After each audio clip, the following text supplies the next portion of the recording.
Iran America యుద్ధంలో మరొక big twist మనం చూస్తున్నాం. ట్రంప్కు దిమ్మ తిరిగే షాక్ ఇచ్చింది ఇరాన్. హర్మూజ్ జలసంధిలో వేల సంఖ్యలో సీ మైన్స్ పెట్టామంటూ ఇరాన్ మరొక బాంబు పేల్చింది. ఎక్కడెక్కడ ఈ బాంబులు పెట్టామో వివరిస్తూ ఒక మ్యాప్ను కూడా రిలీజ్ చేసింది. సీ మైన్స్ అధికంగా ఉన్నటువంటి ప్రాంతాన్ని ఒక డేంజర్ జోన్గా ప్రకటించింది ఇరాన్. ఈ నేపథ్యంలో జాగ్రత్తగా ఉండండి, సీ మైన్స్ పేలకుండా ఉండాలంటే తమ భూమికి సమీపంలోకి వెళ్ళాలి అని, లారక్ దీవి దగ్గర నుంచి ప్రయాణించాలంటూ సూచిస్తోంది. కాదని ఒకవేళ సీ మైన్స్ ఉన్నటువంటి ప్రాంతం వైపు వెళ్ళారంటే మాత్రం మేము ఇక మీ జాగ్రత్తను మేము చూసుకోలేం, మీ పరిస్థితి మేము పర్యవేక్షించలేమంటూ చెప్తున్నారు. అంటే పేలిపోయే ప్రమాదం ఉందని చాలా క్లియర్గా చెప్తున్నారు. లారక్ దీవి దగ్గర నుంచి ప్రయాణించాలంటూ ఇరాన్ ఒక సూచన చేసింది. ఈ కాల్పుల విరమణ ఒప్పందం కుదిరినప్పటికీ ఏమాత్రం కూడా ఇరాన్ వెనక్కి తగ్గడం లేదు. ఇప్పటికీ పూర్తి స్థాయిలో హర్మూజ్ జలసంధిని ఓపెన్ చేయని పరిస్థితి కనిపిస్తోంది. లెబనాన్పై ఇజ్రాయెల్ దాడుల నేపథ్యంలో హర్మూజ్ను మరోసారి క్లోజ్ చేసింది. హర్మూజ్ను తిరిగి ప్రారంభించాలంటూ ఇరాన్కి మరోవైపు ట్రంప్ వార్నింగ్ ఇస్తున్నాడు. అయితే ట్రంప్కి కౌంటర్గా ఈ సీ మైన్స్ మ్యాప్ని రిలీజ్ చేసింది ఇరాన్. మనం చూస్తున్నాం, ఒక్కసారి నేను ఆ మ్యాప్ మీకు చూపించే ప్రయత్నం చేస్తున్నాను, మీరు చూడొచ్చు. అక్కడ మ్యాప్లో మీకు ఒక పెద్ద సర్కిల్ కనిపిస్తోంది. ఆ సర్కిల్ ఆ ప్రాంతం అంతా కూడా ఇటువైపు కింద మీకు అరబ్ దేశాలు కనిపిస్తున్నాయి, పైన ఇరాన్ మీకు కనిపిస్తుంది. అదిగో కార్నర్లో టాప్ సైడ్ లెఫ్ట్ కార్నర్లో మీకు ఇరాన్ కనిపిస్తుంది. ఆ బాక్స్కి కింద ఆ సర్కిల్ కంటే కింద ఉన్నవన్నీ కూడా ఇతర అరబ్ కంట్రీస్. ఈ రెండిటికి మధ్యలో ఉంది స్ట్రైట్ ఆఫ్ హర్మూజ్, ఆ టర్నింగ్ తిరిగినటువంటి ప్లేస్ కరెక్ట్గా కార్నర్. అయితే అక్కడ పెద్ద సర్కిల్ కనిపిస్తుంది, అది మొత్తం కూడా మేము సీ మైన్స్ పెట్టామని చెప్పేసి ఇరాన్ ఒక మ్యాప్ని రిలీజ్ చేసింది. అంటే స్ట్రైట్ ఆఫ్ హర్మూజ్లో మొత్తం ఈ చివరి నుంచి ఆ చివరి వరకు మొత్తం మ్యాప్స్ ఆ మ్యాప్లో కనిపిస్తున్న విధంగా మొత్తం సీ మైన్స్ పెట్టేశారు. ఒకవేళ వెళ్ళాలి అంటే ఎలా వెళ్ళాలి? మీకు మార్క్స్ కనిపిస్తున్నాయి, బ్లాక్ మార్క్స్ కనిపిస్తున్నాయి కదా, యారో మార్క్స్. సో అది రూట్. వెళ్ళడానికైనా తిరిగి రావడానికి కొంచెం తక్కువ డార్క్నెస్తో పైన ఇంకొక రూట్ మ్యాప్ మీకు కనిపిస్తుంది యారో మార్క్స్తో రివర్స్లో. సో ఆ రూట్ని సెట్ చేసింది ఇరాన్ ఇప్పుడు. అంటే వాళ్ళకి సంబంధించినటువంటి ఈ లారక్ దీవి ఆ పైన ఉన్నటువంటి చిన్న ఆ రెండింటికి మధ్యలో మీకు ఆ డార్క్ యారో మార్క్స్కి తక్కువ డార్క్నెస్ ఉన్నటువంటి యారో మార్క్స్కి మధ్యలో చిన్న ఒక దీవి ఒక సర్కిల్ కనిపిస్తుంది, అది లారక్ దీవి. సో ఆ లారక్ దీవి గుండా వెళ్ళాలి. అంటే పైన నుంచేమో లోపలికి వచ్చేవి, క్రింద నుంచేమో బయటకు వెళ్ళేవి. ఇలా చాలా క్లియర్గా వాళ్ళు ఆ మ్యాప్ని రిలీజ్ చేశారు. అదిగో నేను మీకు ట్రాఫిక్ కూడా చూపిస్తున్నాను, రియల్ టైం ట్రాఫిక్ ఎలా ఉంది హర్మూజ్ స్ట్రైట్ దగ్గర అనేది మీకు అక్కడ కనిపిస్తున్నాయి. ఓవైపు వెళ్ళడానికి రావడానికి ఎక్కడా కూడా ఈ మధ్యలో వెళ్ళడం లేదు. మీరు చూస్తే ఆ టర్నింగ్ ఉన్న ప్లేస్ ఆ కార్నర్లో ఎక్కడా కూడా టర్నింగ్లో మొత్తం ఆ రౌండ్ సర్కిల్ ఇక్కడ మీకు give me the 2 maps, 2 maps ఒకసారి ఇవ్వండి నాకు పీసీఆర్ ప్లీజ్. సో మీకు అదిగో ఆ సర్కిల్ లాగా రౌండ్గా కనిపిస్తుంది, ఏబిసిడి అని మార్క్ చేస్తుంది. ఆ ప్రాంతం కరెక్ట్గా కార్నర్లో ఉంది మీకు మధ్యలో. ఆ సర్కిల్ గుండా ఏమీ వెళ్ళట్లేదు మీరు గమనిస్తే. పైన మీకు టాప్లో మాత్రమే ఆ green and red marks move అవుతున్నట్లు కనిపిస్తుంది, అది కూడా చాలా కొద్దిగా అప్పుడొకటి మాత్రమే మూవ్ అవుతున్నాయి. అంటే రెగ్యులర్ ట్రాఫిక్లో యావరేజ్గా 5 to 9% మాత్రమే అక్కడ మూవ్ అవుతున్నట్లుగా తెలుస్తుంది. ఇన్ఫ్యాక్ట్ హర్మూజ్ స్ట్రైట్ ఓపెన్ చేస్తామని చెప్పిన తర్వాత అక్కడ నుంచి ఇతర దేశాలకు సంబంధించి, అంటే అప్పటి వరకు ఇరాన్ ఓపెన్ చేసినటువంటి షిప్స్ కాకుండా, ఇరాన్ పంపించిన షిప్స్ కాకుండా ఇతర షిప్స్ వెళ్ళింది కేవలం 4 రోజంతా 24 అవర్స్లో ఇతర దేశాలకు సంబంధించిన షిప్స్ని అలౌ చేసింది కేవలం 4. ఇంకా సుమారుగా 1000కి పైగా షిప్స్ అక్కడ హర్మూజ్ స్ట్రైట్ దగ్గరే ఉన్నాయి. ఇదిగో మీరు చూస్తున్నారు ఆ మ్యాప్లో లెఫ్ట్ సైడ్ మీరు కాన్సన్ట్రేషన్ చూడొచ్చు. అదిగో ఆ రెడ్ కలర్లో గ్రీన్ కలర్లో మొత్తం అక్కడ ఆగిపోయి ఉన్నాయి. ఒకవేళ వెళ్ళాలనుకుంటే ఆ పైగా వెళ్తున్నాయి, ఆ కార్నర్కి టాప్ నుంచి మాత్రమే వెళ్తున్నాయి, అది కూడా అప్పుడొకటి. టాప్లో మీకు చిన్న గ్రీన్ మార్క్స్ ఎక్కువగా కనిపిస్తున్నటువంటి ప్లేస్ ఉంది కదా, అది లారక్ దీవి. సో అక్కడ పర్మిషన్ దొరికితేనే అక్కడి నుంచి మాత్రమే వెళ్ళాలి. అలాగని ఈ మధ్యలో ఉన్నటువంటి ప్లేస్ మీకు ఆ కార్నర్లో ఆ టర్నింగ్లో స్పేస్ మధ్యలో షిప్స్ వెళ్లకుండా కనిపిస్తుంది కదా, ఎంటీగా కనిపిస్తుంది చూసారా, అక్కడంతా సీ మైన్స్ ఉన్నాయి. So that is the major part ట్రావెలింగ్కి ఉపయోగించేది. సీలో మధ్యలో నుంచి వెళ్ళే ప్లేస్ అది. కానీ అక్కడి నుంచి వెళ్ళడం లేదు, కేవలం టాప్లోంచి మాత్రం వెళ్తున్నాయి. అండ్ మొత్తం రావడానికి ఈ red colour marks, green colour marks మీకు కనిపిస్తున్నాయి.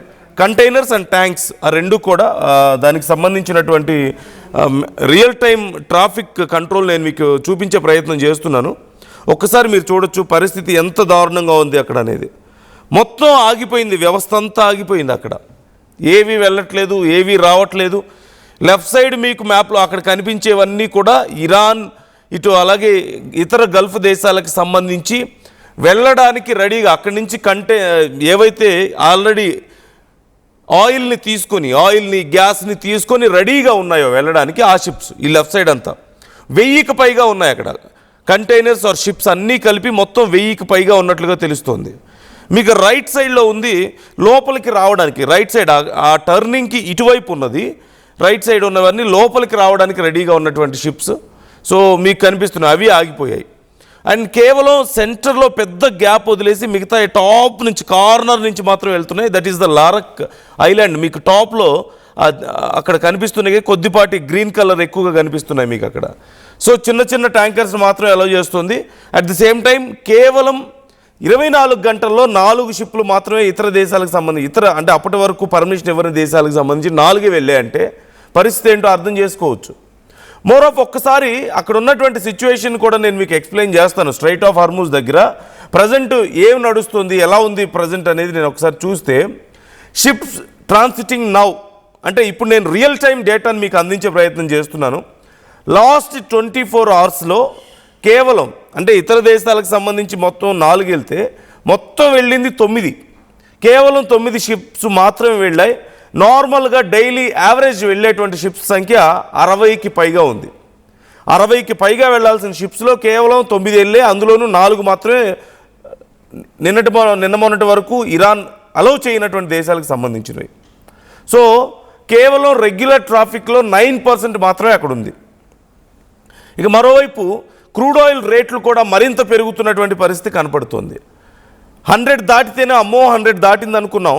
నౌ ఇట్స్ $127.61, $127కి వెళ్ళిపోయింది క్రూడ్ ఆయిల్ ధర బ్రెంట్. మరోవైపు $8.5 ఇంక్రిమెంట్ కనిపిస్తుంది, 8.5% ఇంక్రిమెంట్ కనిపిస్తుంది. సో ఇలాగే వెళ్తే బ్లాక్ రాక్ CEO చెప్పినట్లుగా $150 కనుక రీచ్ అయింది క్రూడ్ ఆయిల్ ధర అంటే, యుద్ధం వల్ల ఈ దేశాలు ఎంత నష్టపోయాయో, ప్రపంచం ఎంత నష్టపోయిందో తెలియదు.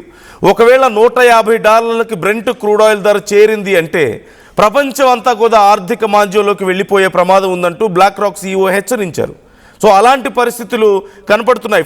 ఫిన్ హెచ్చరించారు, మనకు తెలుసు. ఇక వెజల్ వెయిటింగ్ కండిషన్ కూడా చాలా ఎక్కువగా ఉంది అక్కడ. ఇక వార్ రిస్క్ ఇన్సూరెన్స్ కూడా ఇప్పుడు వసూలు చేస్తున్నారు. మనకు తెలిసిందే కదా, వాళ్ళకు వచ్చిన నష్టాన్ని ఒమన్ అండ్ ఇరాన్ వసూలు చేస్తామని చెప్పడాన్ని మనం చూసాం కదా. ఇప్పుడు అక్కడ పరిస్థితి వార్ రిస్క్ ప్రీమియం 1% అట. నార్మల్ రేట్ అయితే 0.15% ఉండేది, కాస్త అది 1%కి వెళ్ళింది.